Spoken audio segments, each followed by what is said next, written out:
Good evening, everyone. The world's slowest rocket company now all of a sudden wants to churn out 60 plus rockets a year. AST is now charging a fee to regulate you. We'll see how that adds up to total launch costs. A company called Space Flux just raised $9 million to expand their signals intelligence chops. York is buying Allspace for multi-orbit terminal capacity. Hawkeye 360 is launching their IPO roadshow. Russia debuts its new Soyuz 5. That's mildly interesting. Meanwhile, Artemis 3 has been pushed back a year. That sounds vaguely important. We'll be talking about that. A Chinese company called Cosmo Leap secured $73 million for a reusable with a tower catch booster recovery. Chopsticks. Where'd they get that from, I wonder? A quick update on NASA budget talks. And if you didn't get enough Chinese fear porn today, they plan to double the size of their Tiangong space station while ISS, of course, is on its way to phase out. All that, plus our guest, investor Kaden Meek. From the news desk at the Center for Space Commerce and Finance, my name is Thomas Andrew Olson, and this is The Unknown Quantity.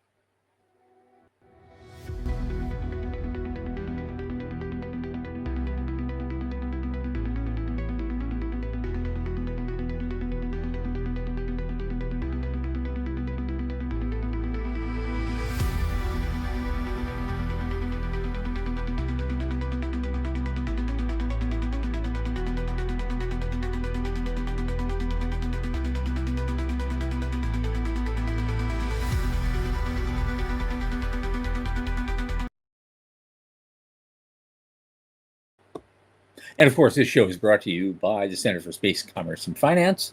What do? We're a 501c3 nonprofit here in the U.S.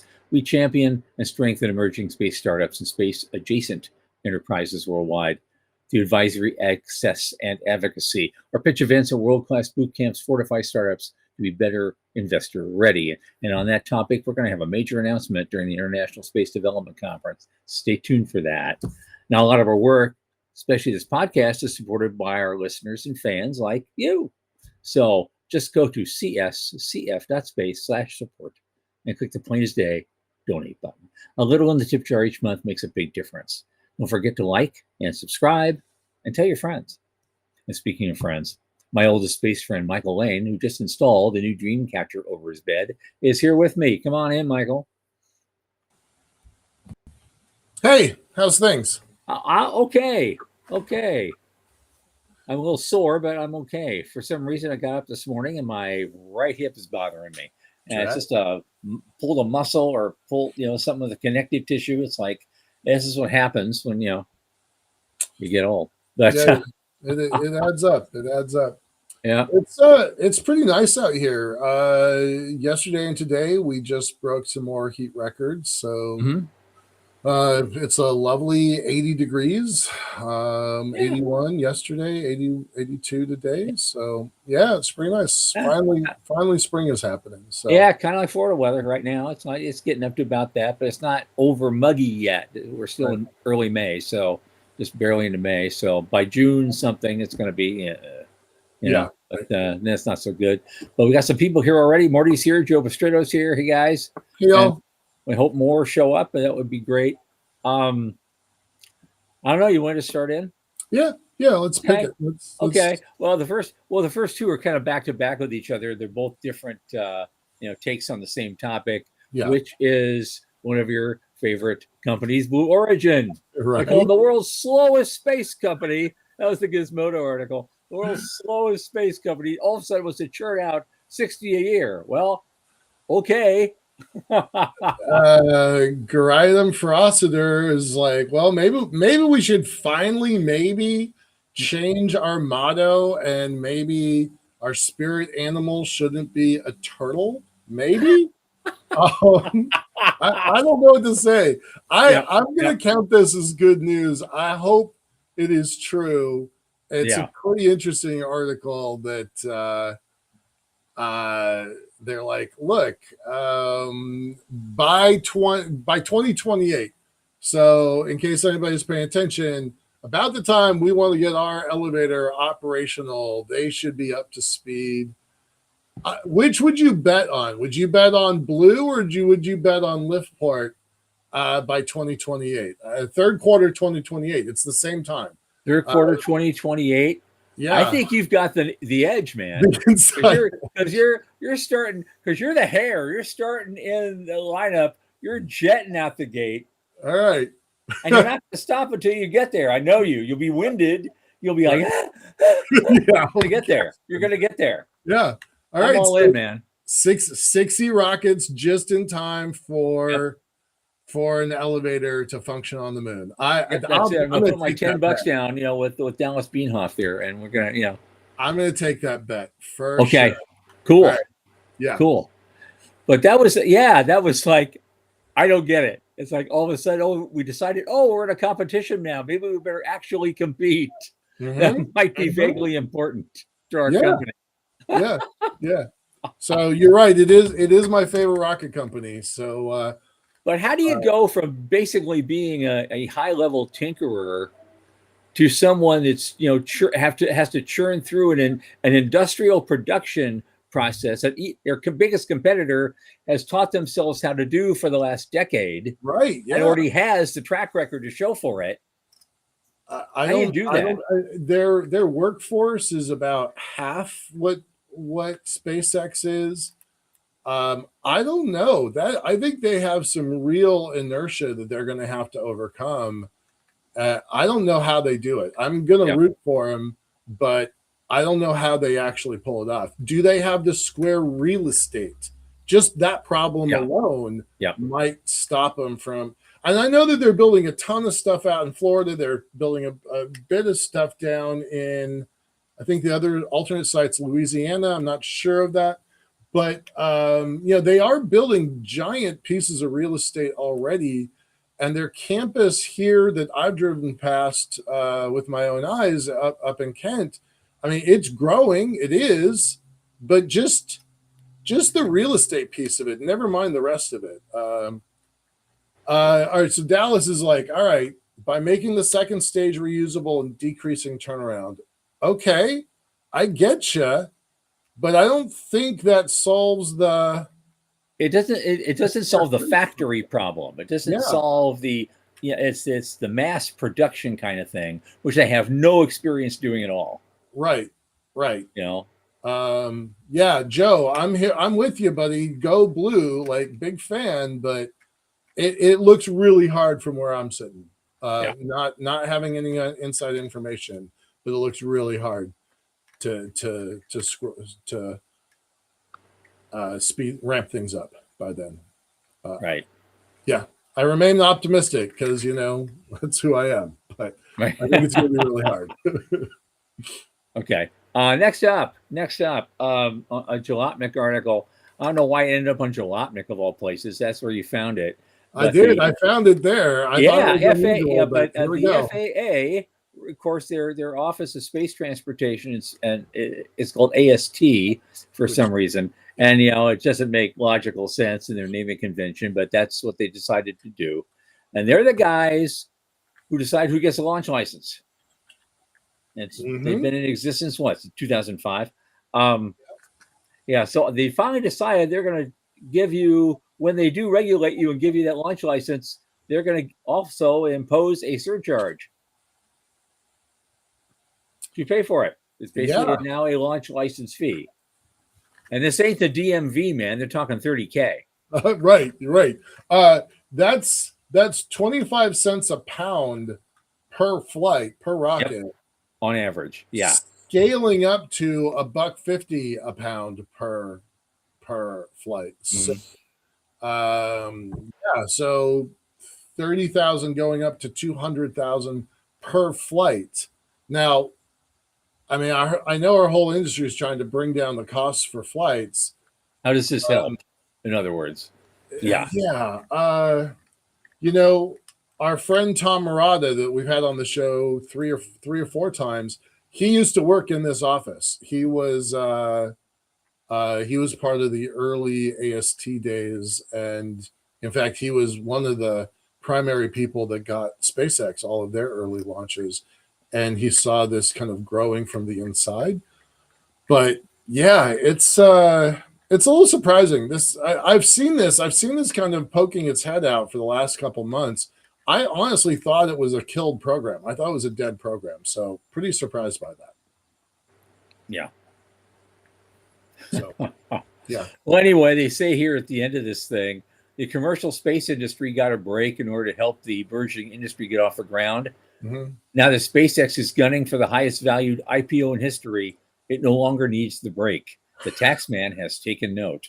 I So, wonder, when next time we get Michael Mealing on our show, we should specifically ask him about this because he was petitioning against this for a long time. yeah, It's one of the many things where the industry needs a learning curve, a learning period, and yeah, Sean, 30,000 is the cap now, but it will become 200,000 as the cap later. So launching a big rocket like Blue that we just mentioned, or SpaceX, it's going to come up with a $200,000 surcharge. So, and who's going to pay for that? Guys like Dallas, guys like me, guys like Joe Luttrell. Like we're the ones who are going to pay that surcharge at the end of the day. So, right.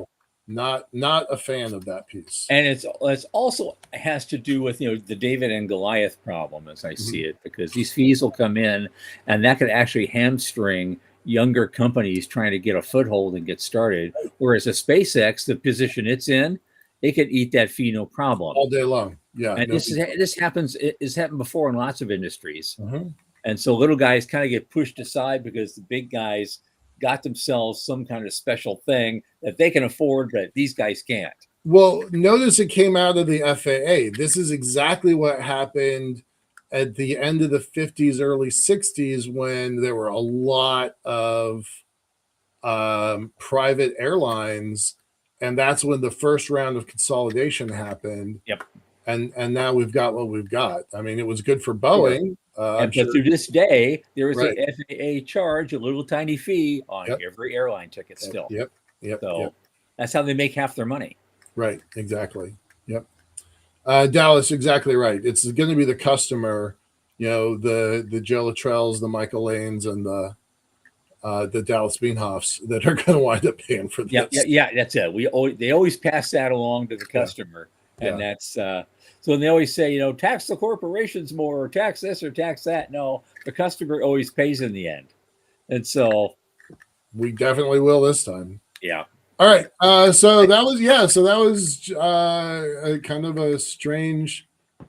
Kind of crossed my feed this morning. I'm like, that sounds like it's a big deal. All right, let's move on to the next one. Okay, a London-based space intelligence company called SpaceFlux, who I never heard of before. They raised £3.5 million in extension to its seed round, and now their total funding is £9 million, which will accelerate their expansion. And that was led by Blackfinch Ventures with a major follow-on, and also it marks the entry of Tokyo-based firm Sparks X Asset Management Company. But they have an AI-powered space intelligence product, including pattern of life analytics, and that new capital is supposed to supercharge the growth of that. And so I never heard of them until, it's another one of those companies that you don't hear about, and all of a sudden, here they are. Yeah. they get a bunch of money. Yeah, we reported a little bit about that last week when we talked about the space capital report, where roughly 3 billion of new money came into the industry in the last 90 days for almost 150 companies. As knowledgeable as Tom and I are, we cannot track all of the new companies coming into the industry. It's amazing. We talk about it almost every week. I know, when that would smack of work. Have you ever heard of this? No, I've never heard of it. Do you? Right. Like we don't. Well, we know now. I know a lot more companies than I did a year ago. Yeah, and hell so, yeah. I didn't forget them. That's the whole point of that exercise. And more money coming in. York Space Systems, who we've talked about before. I know who they are. Yeah. They're buying an outfit called All Space in a push for multi-orbit terminal capability. I I don't know if it's on this one or not, but this comes right off the back of another acquisition that they did last quarter also. So Yep. that's 300 million ish in acquisitions in the last 6 months. Right. And with that, they say they're creating a complete communications ecosystem that operates in contested environments across commercial and government networks. So they're acquiring a certain technology that they like, Yeah. delivering in those conditions. We have talked so many times about the industry starting to get this roll-up pattern where bigger companies are trying to buy the capabilities of smaller companies. They're all positioning themselves for Golden Dome contracts. They need a little bit more defense in their DNA, so they're buying it. Kind of makes some sense to me. Yeah. Yeah. But at least there's there's a lot more money in the news today as opposed to last week or so. Right. Here's another one, Hawkeye 360, and this is the leader in signals intelligence, SIGINT, data and analytics. They're doing an IPO, and they've just launched the roadshow for that. For the offering of common stock, the offering consists of 16 million shares offered by them. It's expected to be priced between 24 and 26 bucks a share. So, back of the envelope math, what's that, about 350 million total? They sell the whole thing. Yeah. What'd you say? 60 million shares? I'm doing the math. 16 million shares times 24 to 26 a share. Yep, 400 million. Yep. Okay. At 25. And they also are positioned. They have a little extra set aside if they want to. If they get for an oversubscribe, there's a 30-day option to purchase another 2.4 million shares at the initial public offering price, less the underwriting discount. But I thought that was interesting. I didn't really hear much. I mean, I heard a little bit about those guys, and all of a sudden, there's like IPO fever going on now. Right. We've talked about that just a few weeks ago. That the SpaceX IPO is going to force a bunch of other companies into the market, preferably sooner, to kind of catch the wave.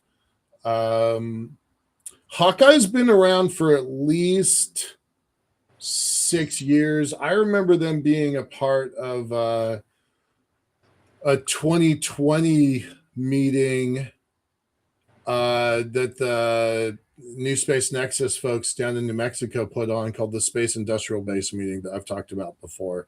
So they've been in kind of that dual use defense space environment for quite a while. And we talked about them early last year because they were one of the folks that got the StratFi award that, it's almost a 4-for-1 leverage for the private investor, because it caps out at $60 million. Private capital comes up with 15 million, and then government capital comes up with the other 45 million. So these folks were an early winner of that lottery. Yep. And it goes kind of hand in hand with what Sean was writing about this week about Series D's moving to Series E investments only if you have a giant customer that you can count on. So these guys went off to the IPO, which I think makes for an interesting comment from Joe Pastrito up there. Says, I worry SpaceX and OpenAI are going to drain a lot of the demand for IPOs. I get what you're saying there, Joe, but so far this year that hasn't played out. This is the fourth. This might be the fourth space-focused IPO. So far, not yet. Where that might happen is post June, if that's when the IPO actually happens. Post June, I don't know if anybody can get any oxygen in the room after the SpaceX IPO. But Joe, go back and listen to our show from Thursday uh, Daniel Faber kind of let slip that maybe they were going to go public, that Orbit Fab was going to go public, which is one of the reasons why he stepped down. It's worth listening to that. He just had a blip of it, and I asked him about it, and he backtracked really fast. But I mean, you can make your own decisions. But to me, I think he was saying that they were going to go IPO sooner rather than later. And Joe responds that Goldman projects 160 billion of IPO this year, and those two will take the most of that. Oh God! Oh, that's he's wrong. I mean, it makes some weird, twisted sense. Right. We'll see what happens. OpenAI and the same thing. OpenAI didn't meet its marks. Right. For first quarter, it didn't meet its marks at all, and so. Everybody's still going along like it's tulip mania. Everything's fine. Here's my tulip. Do you want to? Here's my tulip. Do you want a tulip? I'm selling tulips. Yeah, stick it in a glass of cream to mint. You can have a mint tulip. There you go. A Southern favorite for long ago. Yeah. Sean said it doesn't help the CFOs trying to figure out how to pay the bills. Yeah, so. Exactly. Yeah. Hey, Doug, I didn't see you there. Thanks for joining us today. Yep. Okay, what's next? Well, Russia built a new rocket. For how long? How long has it been? How many years? I don't know. I kind of was flabbergasted by this. I have no backstory, no context. I was like, how did this happen? I saw that too. It's like Ariane or something. Oh, it's something new. It's like when did you build a Soyuz 5 rocket? Mm-hmm. And what's it going to do? And how's it going to work? And okay, it was just a test ride. There was no paying payload, but it said both stages performed as planned. And the mock-up they had was launched on the calculated trajectory, followed by re-entry into the Pacific. So they're claiming a big success, and it's a low-cost vehicle. And it's supposed to, Roscosmos says it's going to complement the Angara family of rockets for domestic needs and would make Russia competitive again on the international launch market. So. Yeah, but the very next paragraph is, it's unclear, however, if the new rocket will attract international customers. Russia has lost most of its space partnerships to the Ukraine invasion, and the Soyuz 5 doesn't seem like enough of a breakthrough to revive any. So, yeah, if you're going to compare that to SpaceX and Blue, you've got some work ahead of you. Yeah, it's not a big rocket. It only holds, not like like Starship or something. It's 20 tons to LEO. Right.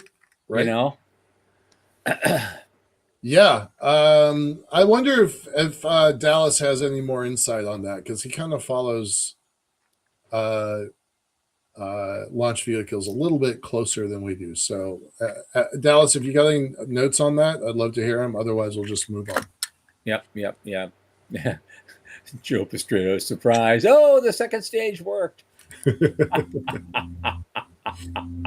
What else we got? Okay, not too many left, but we'll whip through it.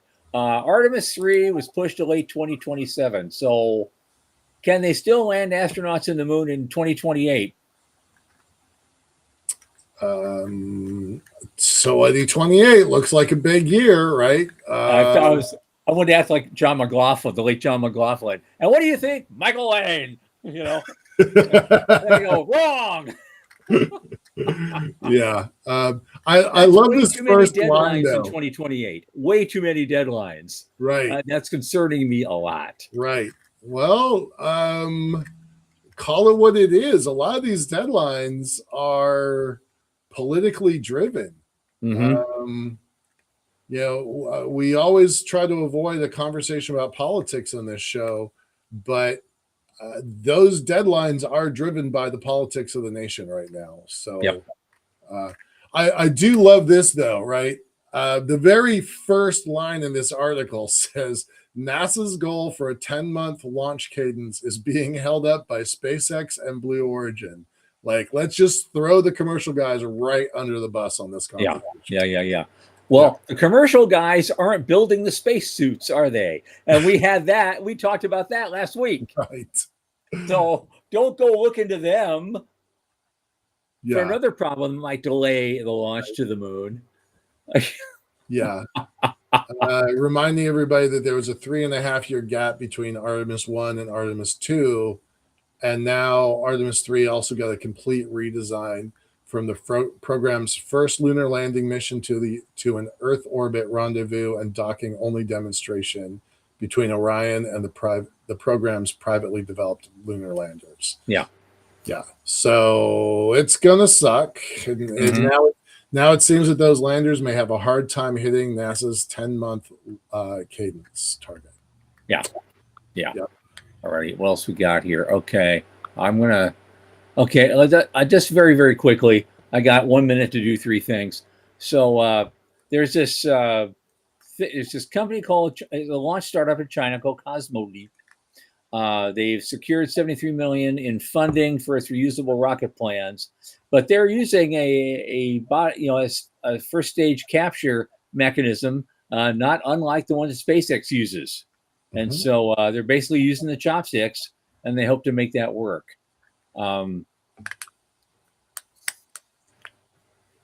NASA's budget catch-up isn't a really huge deal yet. There's a lot of pushback on the cuts.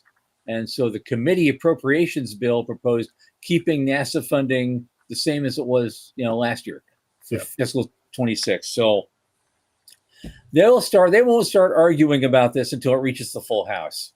That's basically, it goes to the Appropriation Committee for markup at May 13, and then to a House floor vote. That won't be until later this spring or even early summer. And so we have just begun to fight. Right. But here's the thing. I want to give you my last, Chinese fear porn of the day, which is China has announced that their Tiangong space station is going to double in size over the next few years as NASA phases out ISS. They had to put that in there. As NASA's phasing out, we're phasing in. Right. We're going to be the new home team, and you're not invited. I actually love it. It's the Heavenly Palace. I think it's great. It's been flying for years. It's not a stealth program. It's certainly pretty bold about what it's doing, but it's really good at its job. And if we drop our International Space Station component and we don't have a follow-on, it's going to be these folks that lead the charge for a while. So, yeah. But that's how we do it. We do fits and starts. It's just how we roll. And so, they'll do this, thing. They'll do the hare, and we'll do the tortoise, and we'll be the hare. We'll see if the hare finally gets there first, for a change. Because hey, the Roadrunner always won. So hey, here we go. Maybe we shouldn't use tortoise and hare. We should use Roadrunner and Wile E. Coyote. Right. Throwing lawfare at everything, and from Acme, lawfare company. Right. Okay, let us move on to our guest, shall we? Yeah, sounds great. Why don't we do that? Now, this is interesting thing because our guest tonight, he started out as a fan of Sean's written works. Mm-hmm. He writes a lot of stuff online about space business and financial management, and then from that he got to listen to our show and became a kind of a fan of the show. But he is a financial manager from a Lifetime Financial Growth. His name is Kaden Meek, young man, and he's joining us for the first time. And so what we're going to talk about is basically he has kind of an outsider perspective of what he sees in space investment in the industry as a whole. So, Kaden, why don't you come on in? Tom, Michael, thanks for having me on. Hey. Thanks for being here, man. Of course. So why don't we start out, take a minute or so, just give yourself a quick introduction and say what you do and who you do it for and how you got here. Kind of a little mini origin story. No, of course. So I'm from Indiana here, Indianapolis area. Just graduated college last May, so been about 12 months. currently work at a wealth management firm called Lifetime Financial Growth, and currently a financial representative there as of 7 months ago. And then just came on, Sean, big fan of his work, and then obviously a big fan of the show. So thanks for having me on. Great, glad to have it. So, what is it about Sean's writing that got your attention? In this show, he's the producer, and we love him and we depend on him. But out in the world, he's got his own credentials, and he's been writing for almost a whole year, every week, sometimes 2 or 3 times a week. He writes a lot. He writes a lot.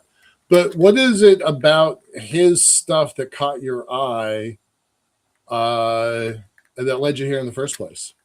Yeah, it's really just the perspective, especially since the space industry nowadays. I mean, you hear every week there's a different headline of something else going on.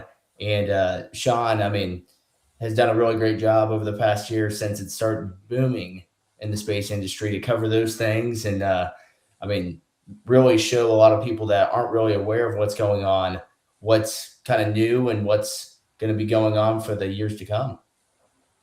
Anything in particular that caught your attention? Any particular article or topic? I didn't have a particular article there, but at the same time, I mean, talking about the Artemis takeoffs there, the 3.5 years between, I mean, I'm really intrigued, especially with the current events you guys are talking about with the Artemis 3.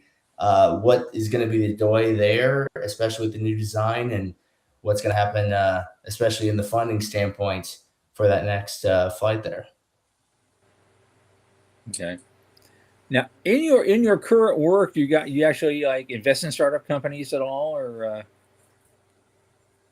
So me in particular, we work more on the personal side, but in the investment aspect of it, we do have a team that specializes in that area. But Okay. as you guys may know, the tech industry and space, it's definitely something that's very much followed in the financial space, given that the innovation that's really taken over in the past decade now, especially with the space and then AI, especially. Okay.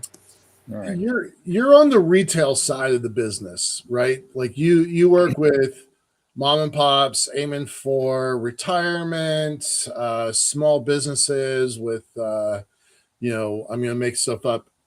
Reminding our audience that both Tom and I have an old, dusty finance background. Neither one of us have been practicing for more than 30 years. And this is not investment advice. We do not give investment advice. We are not qualified to do that anymore.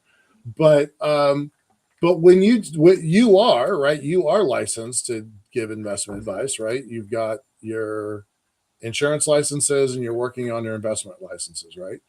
That is correct, Michael. Working on the investment licenses, so not fully certified to give investment advice yet, but we're getting there. All right, good. Congrats. So when you talk on the retail side to, random clients in the that come into your office, do they ask questions about space? I'm sure they ask questions about AI, but are they paying enough attention to this sector that they want to know what's happening and they want to invest? That seems unlikely to me. Yeah, no, I mean, really, it's about the AI, especially with companies like NVIDIA definitely being the forefront there. Right. Definitely with space, I think it gives some nuance that the regular consumer out there isn't totally aware of. So, especially me being new to the space industry as well, I've learned so much, especially from Sean and listening to your show. But it's definitely something that they haven't been asking too many questions about, especially in the investment area. Did anything change, before we went and circled the moon a couple weeks ago versus after? Has there been any change in public awareness or perception since then? I think especially during those couple weeks where we were circling the moon, there was some buzz around of what was going on there, especially since not many people knew it was going on. until Right. obviously the lift off and then hearing Right. they were coming back, especially.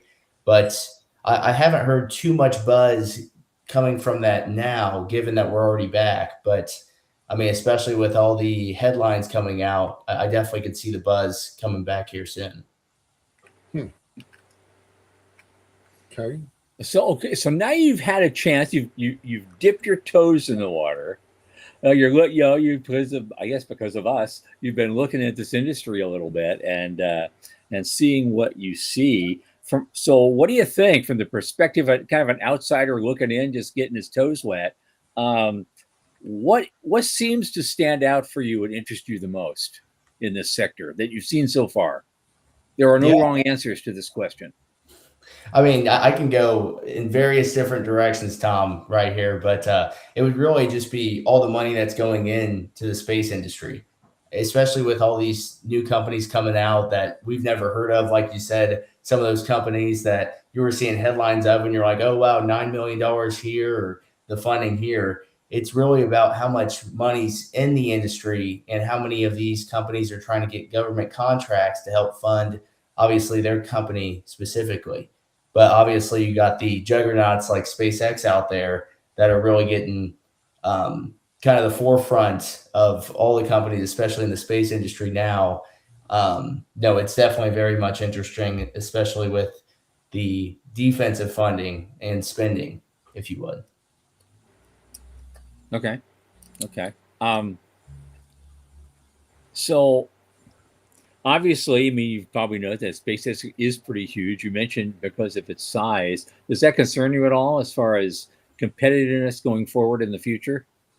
Yeah, I mean, especially in the financial industry, we talk a lot about monopolies and how those can definitely be very dangerous, especially when you're talking about IPO offerings and stuff like that there. But definitely having these big companies and so many companies out there, you kind of have to be worrisome for those little guys, like you guys talked about. Mm-hmm. What's going to happen to them, and can those actually flourish and survive, if you would?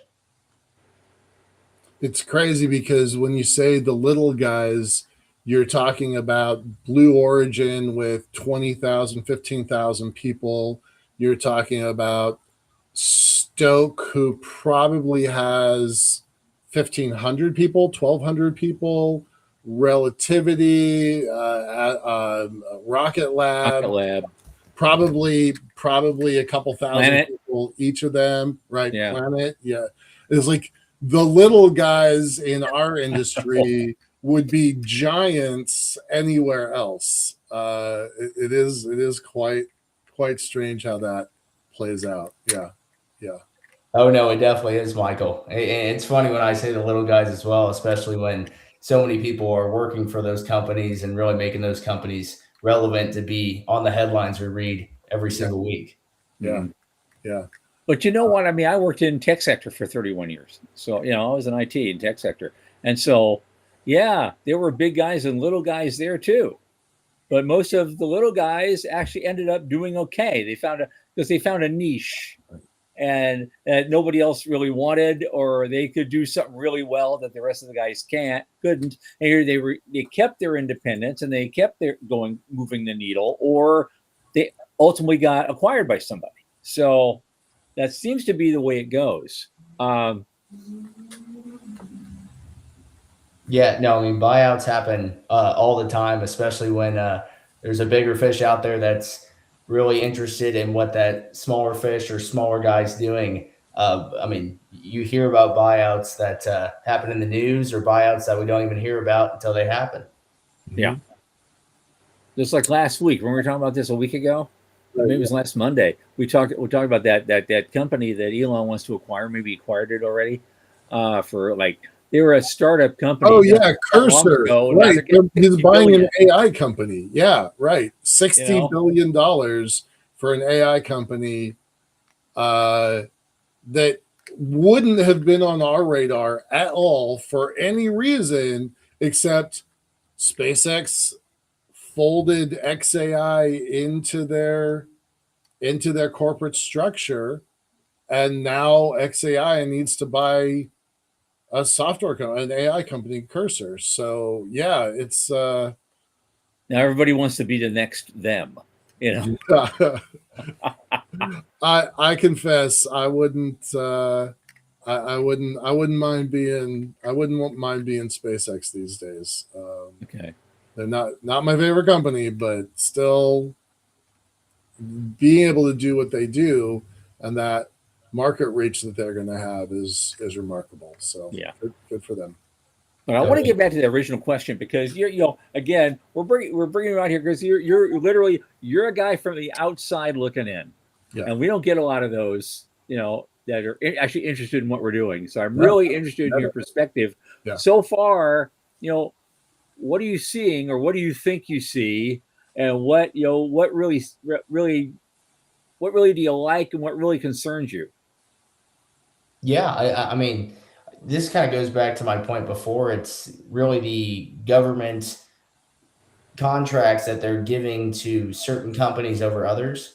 And if that means kind of favoritism, if you would, or those companies like SpaceX that are going to do the big things because they have that backing, that's something that I'm excited about because of the innovation of what they can accomplish, and worrisome given that some of these companies are leaving behind companies that actually have great potential. Okay. What, we spend a lot of time towards the end of the show talking about crystal balls and what do you think the next 5 and 25 years are going to look like? And I'm going to ask you that later. But in a way, that is your job, is to have a professional crystal ball. So are you applying that to our sector at all? Like, are you thinking about it kind of how the space sector influences just normal everybody's day-to-day life? Is that on your radar yet? Yeah, I mean, Michael, it's really one of those that, especially in my spots here, we really focus on the planning aspect, so we don't try to guess. If you would, I feel like guessing or picking a single stock can be very risky, some, especially depending on the personal side or that family or individual where they are in their life. But I definitely think keeping on top of mind, especially the innovation that's going into the space industry and kind of what could they accomplish in the future, especially how much money's in it, is something that we definitely think about a lot in the financial industry. But it's definitely not one of those that 5 years from now, 25 years from now, it's really hard to predict what's going to happen, especially since we didn't really know what was going to be accomplished in that Artemis takeoff there and circling the moon there. And I mean, it's a great accomplishment there, but really the sky's the limit for the space industry. We sometimes talk about dual use technology where there's a military application and there's funding a customer from that side of the world. And then there's also a commercial sector application. Kind of an overused example in our field is counting cars in a Walmart parking lot is an indicator of whether there's a healthy economy or a recession. But that same technology applied to the Strait of Hormuz is going to give you a very different answer and a very different world outlook. Our industry really does depend on that dual use technology, almost, maybe not all, a heavy percentage of, especially the satellite companies, 80% of them are dual use tech.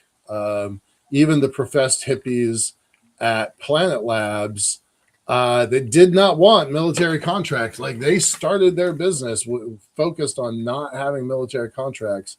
Even now, as a publicly traded company, they were essentially forced to get government contracts, federal defense contracts. That's probably a nuance that's lost on just about everybody that's not in that sector. Is that something you were aware of? I definitely was not. No, You're definitely right, bringing yeah, some news to yeah. me, Michael. as a kind of a piece of advice, when you start looking at our sector, we have a sage in the industry. His name is Michael Mealing. His comment is, "Who's the customer's customer?" And trying to understand, this is the company that you're evaluating. Who feeds that customer, right? Where is their money coming from? And it almost always breaks out into defense sector and commercial sector. And Hawkeye 360 is going public because they mastered the defense sector side of the equation. So yeah, as you look into this industry, understand where the companies are making their money. That is that's pretty darn important here. Yeah, no, I definitely think, especially understanding where the funding is, you can really dictate the future of some companies even before they have that great breakthrough. Especially when the funding's there, typically it's only a time equation before something does happen there. Mm-hmm. Yeah. Well, in some of these sectors, it's really almost like with AI right now. It is almost like Michael says about winning the lottery. You're in the right spot at the right time, and all of a sudden, oh, all this money wants to come dumped into my sector, and all I have to do is tweak a few things, and I can get some. And so, and everybody, we've said this on the show before. Everybody, you look at these big things. Oh, AI. A year ago, we didn't notice it much. Now it's another $1 trillion potential industry all of a sudden, like that almost. And we're not saying anything bad about it. We're just going, okay, Michael and I especially, okay, how can we tap into this for a change? Right. And not miss the next one. Right. My tulip is ready. Yeah. Oh yeah. No, I mean, especially AI. I mean, a data center, I think, just came up out of the ground in my backyard. So yeah, no, it's definitely way more prevalent than I would have to say. A couple months ago, we interviewed Philip Johnson, and we've got another guy on the schedule that I don't think I'm allowed to say his name just yet, but he's also doing data centers. And 2 years ago, nobody in the world was talking about data centers in space. Nobody except one guy. And by himself, he moved the entire conversation of the world of data centers. It's remarkable. So, yeah. How do you feel about data centers in your backyard? If you had to choose data center in your backyard or data centers on orbit, or my favorite, data centers on the moon, which would you choose? Does it matter to you? I would definitely say on the moon because I think that's the right answer. Just saying. I mean, especially with all the area and space there we're not using. I mean, why not at that standpoint, especially my backyard, I heard it's messing up the ecosystems and the environment here, which I haven't seen that yet, but I've heard at least a couple articles about that being a prevalent issue with the data centers. Yeah. Well, here's the thing. It does raise an interesting, question from your point of view, because you seem to be near ground zero with a lot of the pushback that's happening right now at the political side of things, with a lot of different groups trying to, keep data centers out of their area or not build so many so fast because they're afraid of, much higher electrical prices, or they're going to get, brownouts for the sake of a local data center.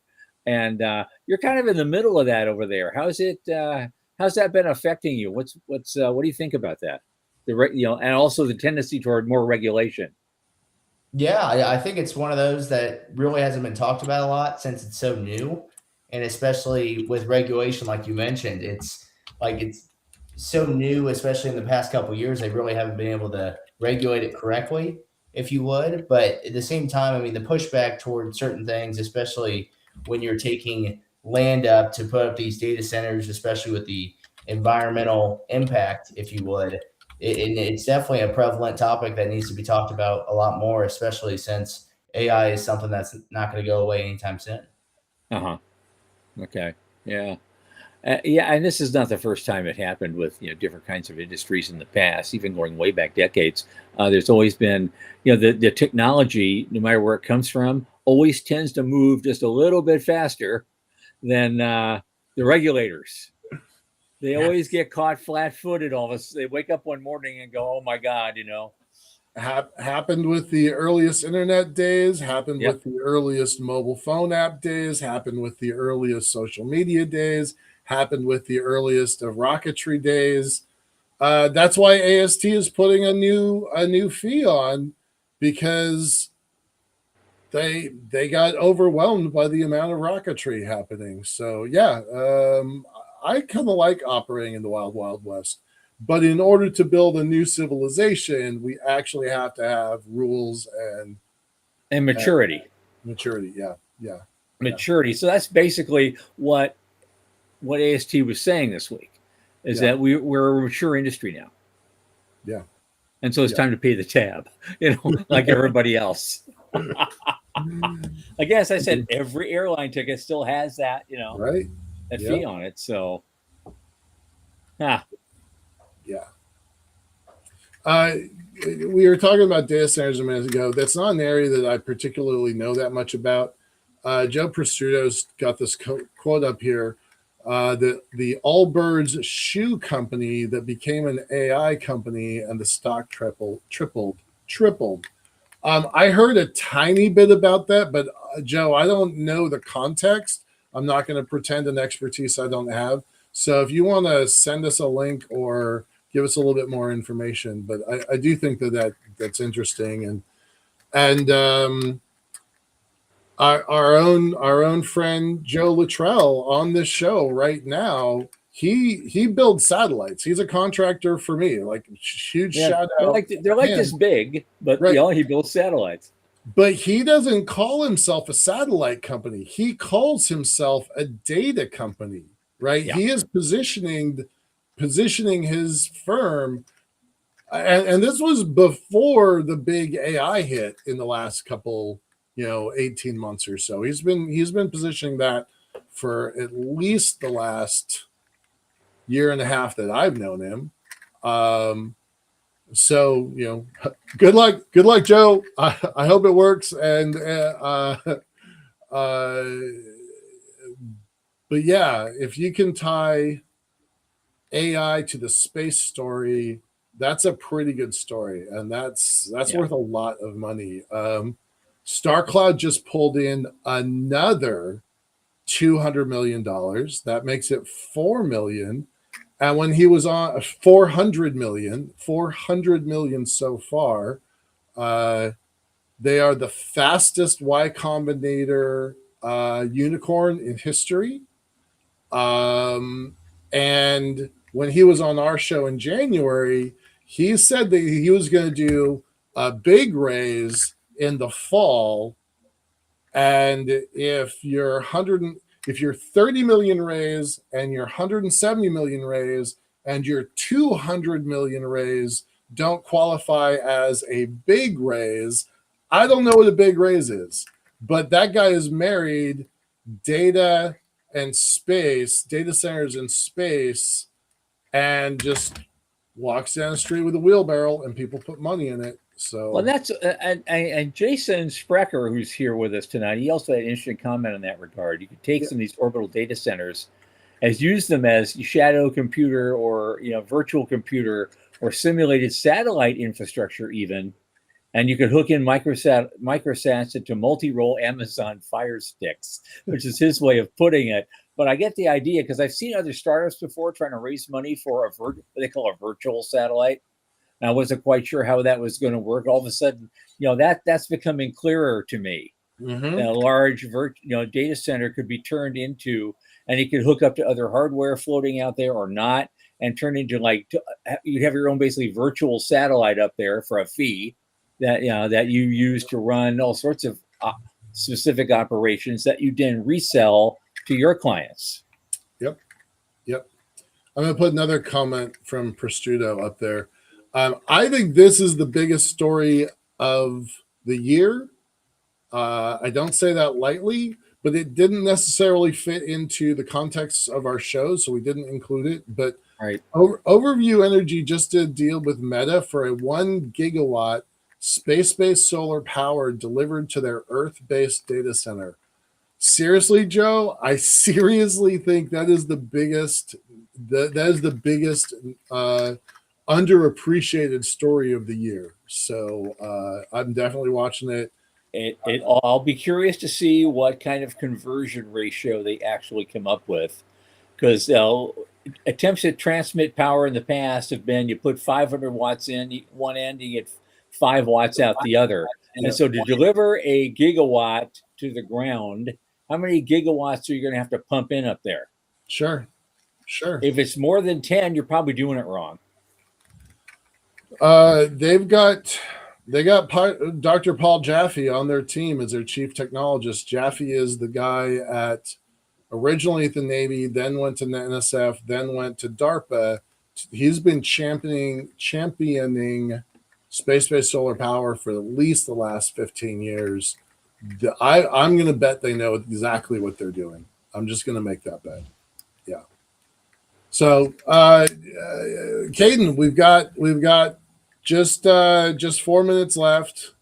What are your predictions? Where do you think this industry is going? How's it gonna? And you're gone. Rat. Okay. Well, there we there go. it is. No. Oh my. Oh, no. There he is. Okay. I'm back.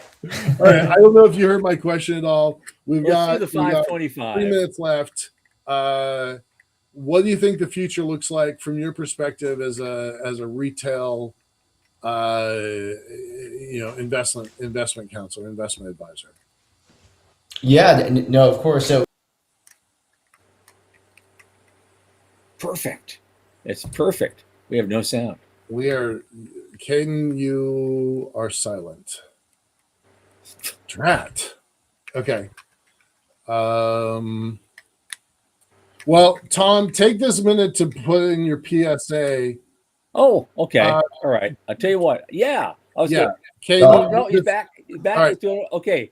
We're third back. time's the charm. What do you got? Third time's the charm. Sorry, I need some AI with my computer, my technology. The innovation here is off the charts. But 5 years from now, the goal here is to be fully licensed in the financial industry as a full-fledged financial advisor, work with corporations, businesses on their overall kind of financial success planning-wise, obviously diving in more with the space sector, which I've learned today from Tom and Michael here. And then 25 years from now, hopefully running my own firm as a general manager in the Indiana area. Okay. All right. And I hope you get to see space more and be more involved with it someday in your career. You never know where it's going to go. Keep watching the show. Keep reading Sean's stuff. And we basically very much appreciate guys like you coming in and kicking the tires, and hope you'll find something of value out of that, because you're the young guys that are going to make this whole thing sail into an even bigger industry. So Kaden, Meek, thank you for joining us. And stick around. We'll do a debrief at the end. And see you soon. Okay. I was going to do, I have two things. Maybe you know this guy, because all I have is on Thursday, our guest will be Nick Marquez. And I asked you guys, who is this guy? Because I tried to look him up on LinkedIn and I found like 40 people named Nick Marquez. He could have been anybody. I'm going, I want to tell people who he is and why he should be on our show. And I have no way to do that. I leave it in Sean's capable hands. He is another finance guy that came in through Sean's newsletter. That's the only piece of information I have. Okay. He watched the show. Excellent. He watched the show. He watched the show. But okay, but I do want to do something. I have a little, it's not a PSA really, but I want to do is, and for all of you listening, and there's a lot of great people here listening, I'm going to put out the call, and maybe Kaden can help us out. It just occurred to me. the Center for Space Commerce and Finance is right now kind of technically hiring. We're looking for an ambitious, freshly minted CPA for a little moonlighting work, and it's for a great cause. And if that's something you might be interested in, and if you can put this up on the chat, Sean, please write to me at admin at cscf.space as soon as you can. And we're really looking for something quickly, and it's for a big project. It could be a big project, I should say. And but it's a very specific thing we like your help on. So get a hold of me and we'll have a chat. I appreciate that very much. Okay, Nick Marquez on Thursday. I'm gonna put in a request to Morty. Morty does know a CPA. So Okay. if you think your CPA can take on another project, please let us know. Absolutely. Absolutely. And on that, from the news desk at the Center for Space Commerce and Finance, for Michael Lane and Sean Key, I remain Thomas Andrew Olson. Keep watching the skies.